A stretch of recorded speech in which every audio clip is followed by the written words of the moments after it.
Hey guys, welcome back to Mokho Talks. My name is Mokho, and today we'll be talking about the Fallout TV series. Um, uh, Disclaimer: I'm not a reviewer. I'm not a critic for good TV series or bad TV series. I'm just gonna give my own opinion about this, and you guys can you guys can take it with a grain of salt. I have my own biases. I can like or dislike this video stuff, based on my personal subjective opinions about it. You guys can disagree, agree. You can just go free. Feel free to type it in the comment below, and I would like to see you guys your own opinion about it. And this goes without saying. This is gonna be full of spoilers. I'm just gonna talk about everything in general. I'm not gonna go into too many specifics. I'm gonna mention plots that I like and I dislike, and just give it my own opinion at the end of this video. Okay, let's try not to make it too long, because there's a lot that can be said, but I just want to make it as general as possible.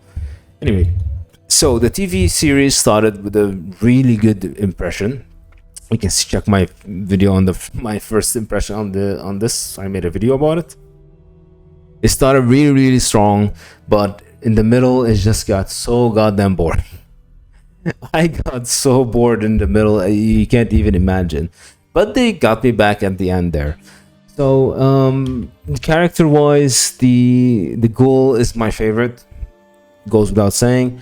He's really the perfect Fallout character. Like, he shoots first, asks question later. He knows how to investigate. He knows how to talk to people, how to intimidate people, how to persuade people, and he understands the concept of the world very well, given that he lived through it for 200 or plus years. And his main goal is basically at the end was just to find his family, because his wife used to work for Vault-Tec, and his daughter's whereabouts we still don't know. And he just basically wants to get rid of these shitty people and just kill anyone who has any attachment to the Vault-Tec and Robco whatsoever.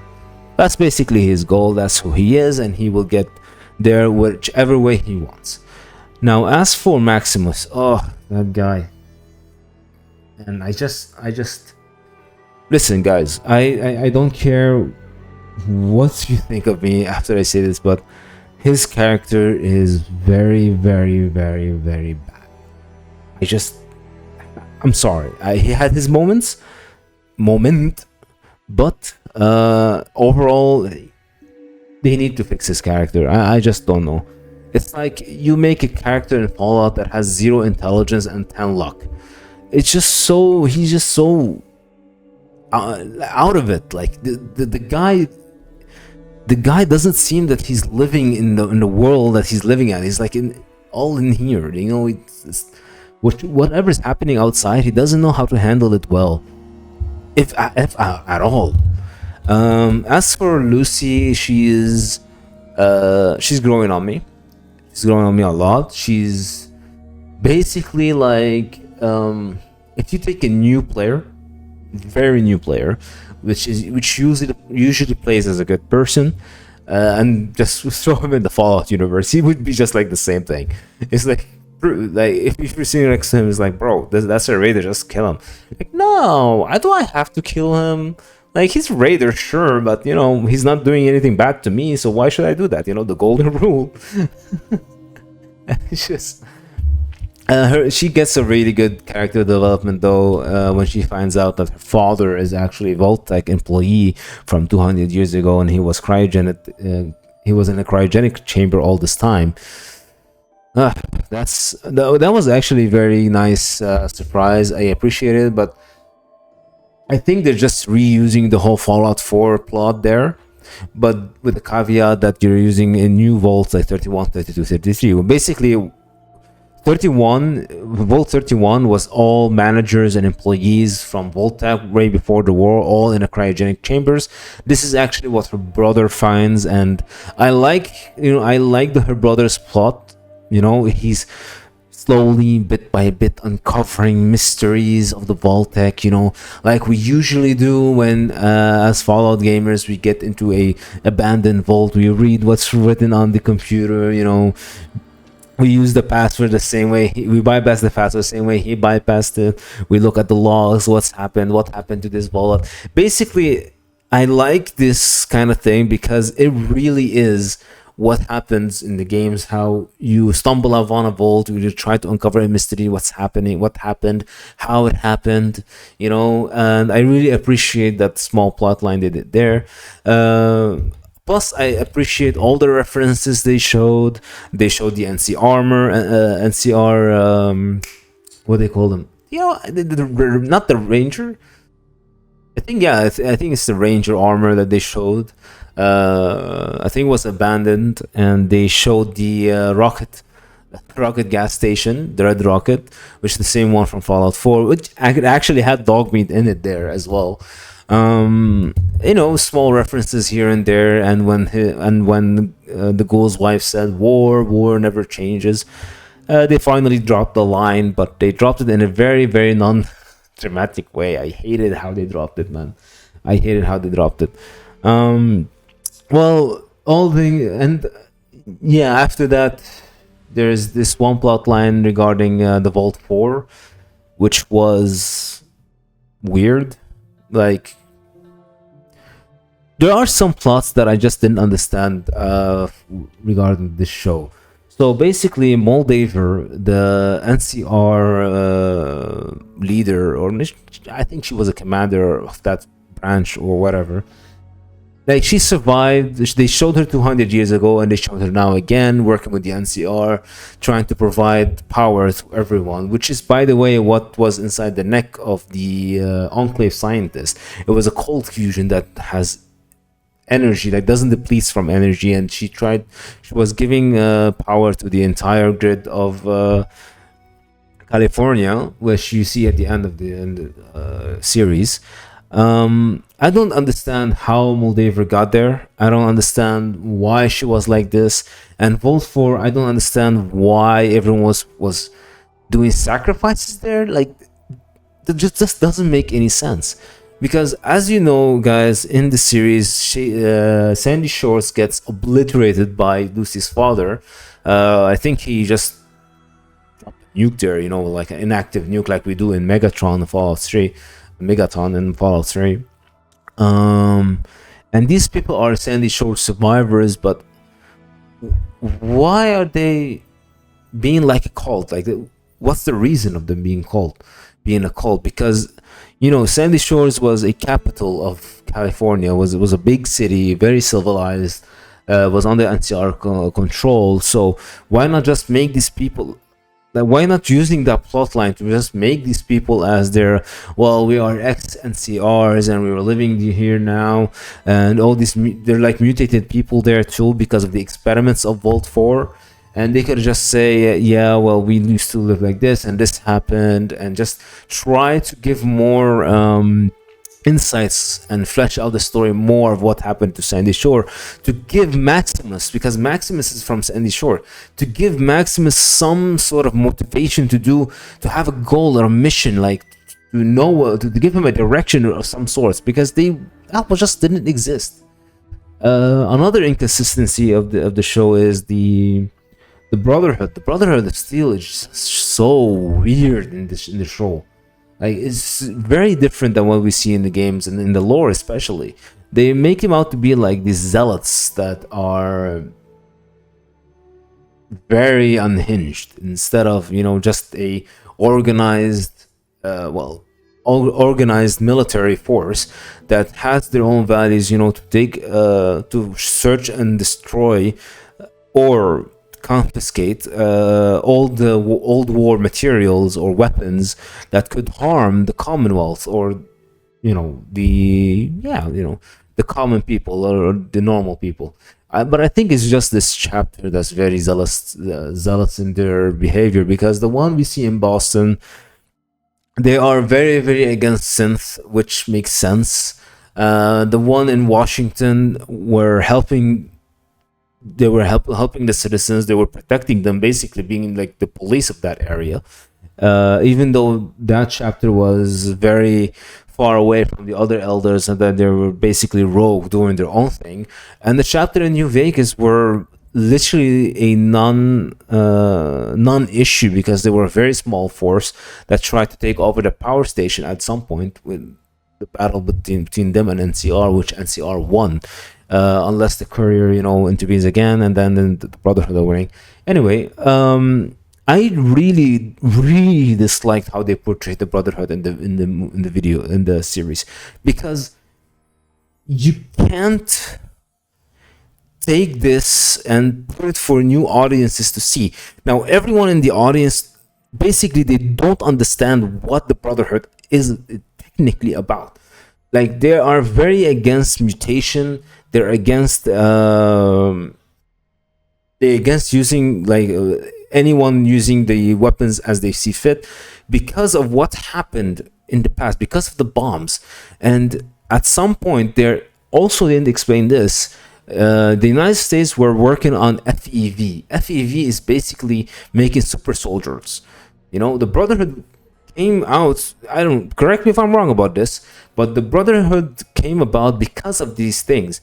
And China was warring against the United States because of the FEV as well. That's why they dropped the bomb. That's one of the reasons. Not Voltec as the way they showed it in the show, but there were theories that Voltec is the one who made the bombs, and they could have, effect on it. They pushed things in their favor to start utilizing their vaults. Anyway, so there's that. So there's basically Vault 4, which was very annoying to watch. The Brotherhood was annoying to watch, and the comedy was very out of whack. Like, listen, guys, Fallout does have comedy. Like, there is comedy in Fallout. There is some dark humor going on there. But the humor that was shown in this TV series is more Marvel-esque and more cringe than, than the satire or dark humor we're used to in Fallout. But Fallout isn't just, dark humor. It's just, it mostly is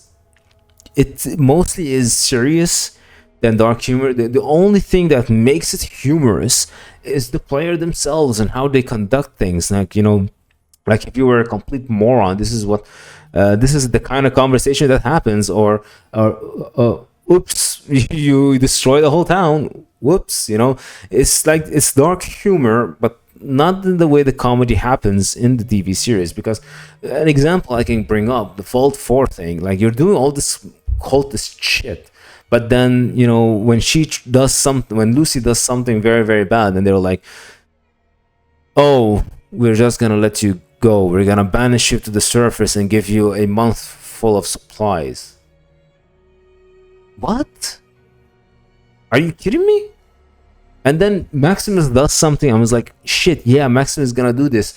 He's gonna steal their fusion core and use it in the power armor, and it shows that the Brotherhood, the mindset of the Brotherhood and how he is, its character is like, oh, I don't care about these people. I just want to make my power armor work so I can defend myself. And Lucy's like, no, that's mean. Give it back. And he's like, okay. Just why? Like, actually, being from the Brotherhood, he should take the fusion core. He'd take a lot more other stuff. I don't like. The thing that bothers me about this is that Maximus is portrayed as this person who wants to embody the Brotherhood and everything it's about, and then he goes and does the exact opposite of it. And on top of that, he's rewarded for killing his knight and stealing his armor, which is basically an executionary offense in the Brotherhood. The Brotherhood cares so much about their knights that in every game you meet, any knight that dies is like a huge loss for the Brotherhood, because the power armor cannot be operated by just anyone. You need actual proper training to operate the power armor, which, by the way, gets fucked in the whole Fallout 4 universe, which really stupid. It got retconned in the Fallout 4 universe, but in the Fallout universe, in the Fallout 3, Fallout New Vegas, there weren't even power armors. Well, Yes, there were. But in New Vegas and Fallout 3, you have to have like a proper training to be able to use the power armor, you know? And then they treat it like, oh, you're not the first one who killed his own knight to take his power armor. Are you shitting me with that? Are you shitting me with that? See, this is what I mean when they're not portraying the Brotherhood correctly. It's just, that's the stuff that bothers me basically on the show. And then you get to the finale where you see that Moldaver was actually the one of the leader in the branch of the NCR there, which, by the way, the NCR is just nowhere to be found. There's like no new government at all. God knows what happened to them. They maybe have declined after New Vegas because they had trouble maintaining territories, but I'm not sure about that. I'm not sure about Hoover-Dam and anything.